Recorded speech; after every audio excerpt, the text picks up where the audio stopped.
This channel is supported by Truefire. Truefire is an online library of You can get the Truefire All Access Pass for as cheap as they ever do it, the $99 thing. So just jump and do that if you're looking for the best price that you can get Truefire All Access for. So I got an email, and I thought it kind of made sense to talk about it in some context, as I just uploaded a few videos, kind of with some live playing. And, well, I don't know whether Blue wants me to mention this or not, but I'm going to. Anyway, so Blue, he's on YouTube, says he doesn't miss gigging. I remember weekends with 5 3-hour shows. I thought I would pose a thought/question. We spend a lot of time talking about having to find ways to make it work to be a musician in the modern world, live everything, just one compromise after another. My question is, if you could have anything you want as a musician, what would it be? And for him personally, having little time and not great instruments, I pretty much have the ideal situation I would want for making music, but I'm not under the impression that I should get money for it. And then sort of he mentions Rhett Scholl and P. Conrad talked about not affording instruments and musician pay, and there Blue was talking about, you know, music being diluted and dumbed down so that some folks are not going to be valued in the climate. Pressure to be something more than an at-home player. So I guess it's the importance of live music. Like, is it essential? And I think this is entirely a personal thing, but I think we can start it off with the basic premise that most gigging musicians that play gigs are not going to be making a fantastic living from it. You're not getting super wealthy from this.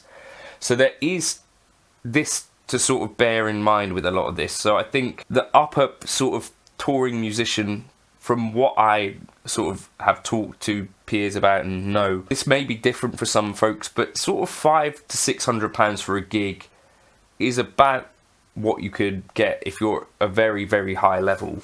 And that is also about what you can get if you do wedding bands. So for me personally, I don't have any real experience of like the very high level touring or even mid-level or any touring whatsoever.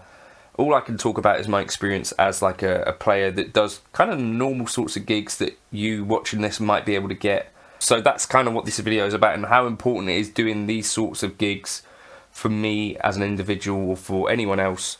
Is it okay to just be an at-home player? And I think the answer is ultimately going to be yes.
So I think, yeah, the thing here about being a professional guitarist or being something other than an online guitarist, I think, yes, there is this idea that there is a lack of authenticity in general, and this idea that in some cases, if you're doing the thing live, I think this is where like a lot of folks like me maybe might get some sort of validation from actually doing things in the real world with other musicians, right? Or doing things live in front of people. What I would say is that it's not necessarily as musically satisfying in many cases as what I get to do in my bedroom. So for example, like most of my gigs are not playing anything jazzy. Most of my gigs will be playing pop tunes that people are wanting to dance to. Like that is the role of most live musicians in 2025 that are earning some money doing it. So you think of like wedding bands, you're there to entertain. You know, if you're playing at a pub, you're there to entertain. There are some gigs where you get to be sort of backgroundy music, and I do a few of those, like as a jazz duo. The thing is that the more rewarding the music seems to get, the lower the pay seems to be. So you're going to get paid more for playing Mr. Brightside than you are going to get for playing Misty or whatever. So that tends to be, in my case, unless you can get like a jazz or a duo gig at a wedding, that's when you get paid a little bit more for those kind of things, or a corporate event. But if you're playing in a restaurant or you're playing at a pub, generally, you know, you might find that you can do more enjoyable musical things there, but also the money is just not as good. Like, the budget is what it is. So typically for me in the Southwest, like if I'm doing a pub gig, it might be like £100. It's like about what you could get per musician, right? 100, 150 in the Southwest where I live. If you're doing a wedding gig, that can kind of go up like two to 300 quid per gig seems to be about what we get in the Southwest. If you're there for the whole day and do a duo as well, 400 to 500 quid seems to be about what you might get. And likewise, if you're in a touring band, something like £500 a day might be roughly what you might be able to get.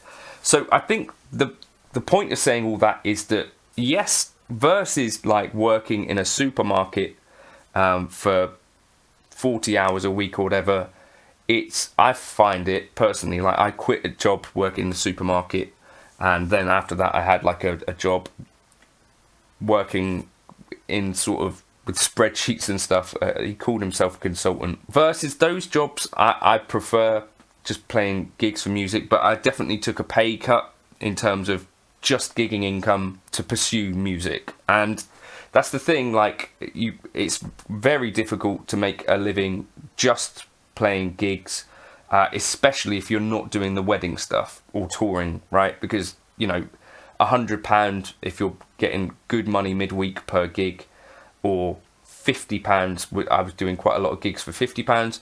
So I think it's worth us just really kind of having that out there in a way that, as much as we might think it's important for us, the way that it is kind of valued in the UK at least, I don't know if it's different in other countries, is that no one is making loads and loads of money on this unless you're like running the band, and the business owners tend to make a bit more money, right? But the musician per musician like earnings are not amazing. So why do it in general anyway? So I think for me, the way that I think about it is that on a Saturday I can potentially earn £200 or £300. And if it's a set that I already know, then it's £200 or £300 for like maybe 8 hours, 10 hours on a Saturday. So it's kind of quite well paid relative to another job that I could do for that. So that's kind of point one. Why would I do gigs that are paid way less than that? So why would I like take a £100 gig to go and drive to Somerset? The reason for that is because it's actually a fun gig that I'm playing like with my buddy Will Edmonds.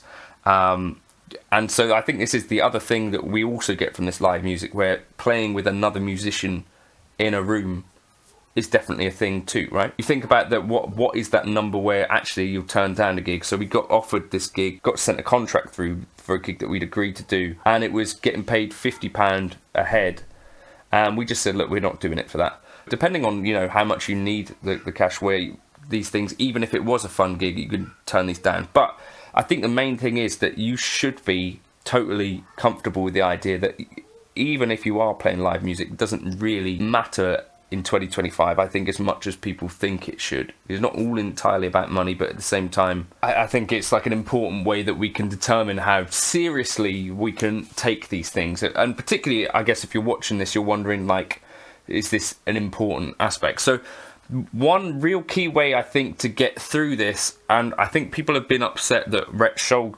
kind of talked about this a little bit, about, like, if you are a gigging musician, like, it's noble to also have a real job alongside it. And I think this is one of the things that's been so, like, disappointing when people say, like, those who can't teach.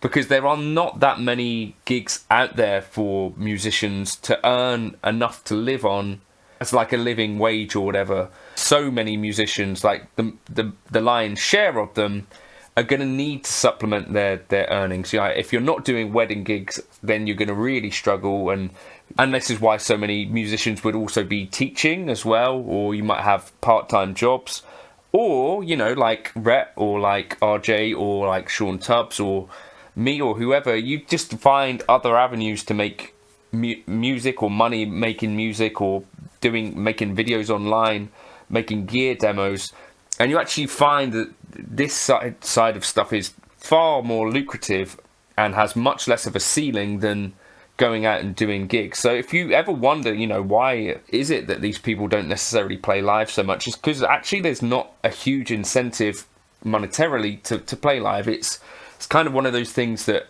I like to do it still, because I like to get in a room and play with people. And another real key part of this is to keep it in mind that you're not really better than any gig, and that's something I really take to heart. Like, whatever the song is that it is, if you have like a bit of respect for pop music, so like Mr. Brightside, for instance, I think that's an amazing song, and any song that I'm playing live, most of them, unless I really hate them, but even the ones that I hate, I'll try to do my best to sort of play that song. And you find bangers out there like Shania Twain's Man, I Feel Like a Woman, and you think, right, I really want to try and get this song good. But this idea that you're playing dumbed down music, I think you have to leave that behind, because it's more about trying to play these songs well, trying to have a really good time and enjoy it. Otherwise, I find that it's probably not really going to be worth it. There are more stable ways to make a living. There are better paid ways to make a living in general, and things that, you know, if you're not enjoying playing weddings, then I think there's not a huge incentive to do it, I guess, would be my kind of take on that. Equally, you know, if you're playing pub gigs, you're getting even less than someone playing weddings. I think you have to make a way that you find what works in that for you. And yeah, so like for me, it is that getting with other people and playing and interacting with the band. You know, my wife has had gigs where the band interaction just wasn't there, and even as for her, where like the money would have been really useful, it's kind of like, I don't really want to do those anymore, because it's like, what's the point in doing a gig where I don't feel any interaction with the rest of the band? It just feels kind of empty. And I think that is kind of what I would take away from that as well. Like, generally, it's not going to be just about the money, and I guess that's important for younger people to hear as well. So yes, you can be a fulfilled at-home guitarist. The bedroom guitarist, I think, in a lot of ways is where it's at, right? So don't feel like you're any less of a guitarist. You don't need to be gigging necessarily. If you want to gig, find a way to enjoy it. Yes, if you have a part-time job or a real job as well, it's actually like a nice little side earner. If it's your only job, it can be quite a struggle. Those are my thoughts on that. Let me know your thoughts in the comments.